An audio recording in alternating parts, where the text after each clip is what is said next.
ವಾರ್ಷಿಕ ಆದಾಯ 12 ಲಕ್ಷದವರೆಗೆ ಟ್ಯಾಕ್ಸ್ ವಿನಾಯಿತಿಯನ್ನ ಕೊಟ್ಟಿದ್ದಾರೆ.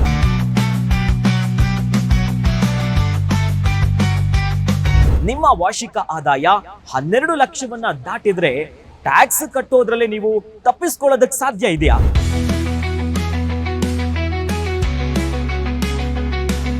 ನಮಸ್ತೆ ವೀಕ್ಷಕರೇ, ನೀವು ನೋಡ್ತಾ ಇದ್ದೀರಾ ಗ್ಯಾರಂಟಿ ನ್ಯೂಸ್. ನಾನು ಅಖಿಲೇಶ್ ದಬ್ಬೆಕಟ್ಟ. ಕೇಂದ್ರ ಬಜೆಟ್ 2025 ಈಗಾಗಲೇ ಮಂಡನೆ ಮಾಡಿದ್ದಾರೆ. ಈ ಬಾರಿ ದೊಡ್ಡ ನಿರೀಕ್ಷೆ ಇತ್ತು. ಮಿಡಲ್ ಕ್ಲಾಸ್ ಮಧ್ಯಮ ವರ್ಗದವರಿಗೆ ಒಂದು ಬಂಪರ್ ಆಫರ್ ಅನ್ನ ಕೊಡಬಹುದು ಅನ್ನೋದಾಗಿ. ಅದರಂತೆ ವಾರ್ಷಿಕ ಆದಾಯ 12 ಲಕ್ಷದವರೆಗೆ ಟ್ಯಾಕ್ಸ್ ವಿನಾಯಿತಿಯನ್ನ ಕೊಟ್ಟಿದ್ದಾರೆ. ಒಂದು ಒಳ್ಳೆ ನ್ಯೂಸ್ ಇದು. ಆದ್ರೆ ನಿಮ್ಮ ವಾರ್ಷಿಕ ಆದಾಯ 12 ಲಕ್ಷವನ್ನ ದಾಟಿದ್ರೆ ಟ್ಯಾಕ್ಸ್ ಕಟ್ಟೋದ್ರಲ್ಲಿ ನೀವು ತಪ್ಪಿಸ್ಕೊಳ್ಳೋದಕ್ಕೆ ಸಾಧ್ಯ ಇದೆಯಾ? ಹೌದು, ಅದಕ್ಕೆ 2 ಮಾರ್ಗ ಇದೆ. ಅಯ್ಯೋ, ಯಾವ್ದಪ್ಪ ಇದು ಅಂತೀರಾ? ಈ ಬಗ್ಗೆ ಒಂದು ಕಂಪ್ಲೀಟ್ ಸ್ಟೋರಿ ಇಲ್ಲಿದೆ ನೋಡಿ.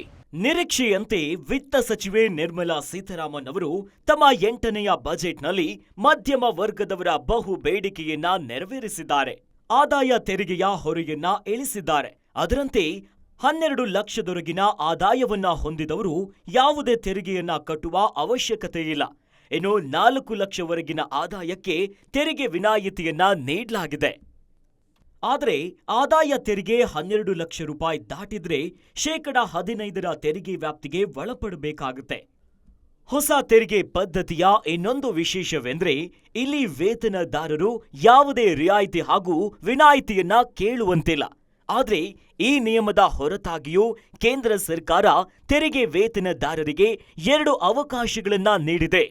ಅವುಗಳನ್ನ ಬಳಸಿಕೊಂಡು ವಾರ್ಷಿಕ ಆದಾಯ 12 ಲಕ್ಷ ದಾಟಿದ್ರೂ ತೆರಿಗೆ ಪಾವತಿಯನ್ನ ತಪ್ಪಿಸಿಕೊಳ್ಬಹುದು. ಹಾಗಾದ್ರೆ ಯಾವುದದು ಮೊದಲನೆಯ ಅವಕಾಶ ಅಂತೀರಾ? ಹೌದು, ಸ್ಟ್ಯಾಂಡರ್ಡ್ ಡಿಡಕ್ಷನ್ ಅನ್ವಯ ಯಾವುದೇ ವೇತನದಾರ 75,000 ರೂಪಾಯಿಗಳ ವಿನಾಯಿತಿಯನ್ನ ಪಡೆಯಲು ಅರ್ಹನಾಗಿರ್ತಾನೆ. ಹೀಗಾಗಿ ತೆರಿಗೆ ಪಾವತಿಯಿಂದ ಪಾರಾಗುವ ಅವಕಾಶ ಇದೆ. ಇನ್ನು 2ನೆಯ ಅವಕಾಶ NPSನದ್ದು.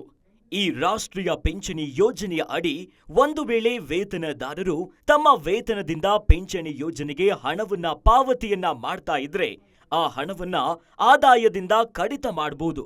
ಆದ್ರೆ ಇಲ್ಲಿ ಗ್ರಾಹಕರು ವಾರ್ಷಿಕ ಪಾವತಿ ಮಾಡುವ ಮೊತ್ತಕ್ಕೆ ಮಿತಿ ಇದೆ. ಆ ಮಿತಿಯೊಳಗಿನ ಪೂರ್ಣ ಮೊತ್ತವನ್ನ ಆದಾಯದಲ್ಲಿ ಕಡಿತ ಮಾಡುವ ಅವಕಾಶ ಇದೆ.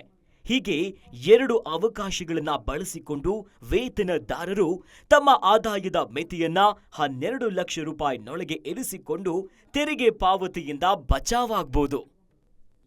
ಹಾಗಾಗಿ ವಾರ್ಷಿಕ ಆದಾಯ 12 ಲಕ್ಷ ದಾಟಿದ್ರೂ ಈ 2 ಅಂಶದಿಂದ ಶೂನ್ಯ ತೆರಿಗೆಯ ಸಾಧ್ಯತೆ ಇದೆ.